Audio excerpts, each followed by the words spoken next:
അതായത് കടലിലെ ഒരു പ്രത്യേക ഞണ്ടാണ്. ഈ ഞണ്ടിന്റെ പ്രത്യേകത എന്ന് വെച്ചിട്ടുണ്ടെങ്കിൽ ഇത് ഒരു ഷെല്ല്, അതായത് കക്കയുടെ ഒരു ഷെല്ല്, അതായത് ഇതിന്റെ ഒരു താവളമായിട്ട് ഉപയോഗിക്കുന്ന ഒരു തരം ഞണ്ടാണിത്. ആമയുടെ ഓട്ടി പോലെയായിരിക്കും. അപ്പോൾ ഇത് അതിന്റെ പുറത്ത് വന്ന് അതിനെ ഊരിയെടുത്താണ് വീണ്ടും അതിനെ അതിന്റെ ഉള്ളിട്ട് കയറ്റി കാണിച്ചു തരാം.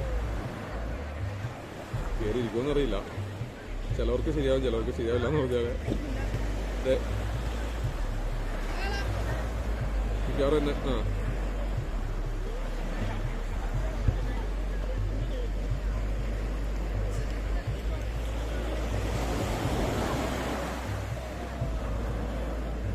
അതാ ഷെല്ല് ഉപേക്ഷിച്ചു. ഇങ്ങനെയാണോ അതിന്റെ ഉള്ളിൽ അത് കയറിയിരുന്നത്? നമ്മളതിനെ വീണ്ടും പുറത്തേക്ക് എടുത്താട്ടോ, വീണ്ടും അങ്ങനെ തന്നെ ആക്കിയിട്ട് പാറു ഇതതിനെ അങ്ങോട്ട് തന്നെ കളഞ്ഞാലോ.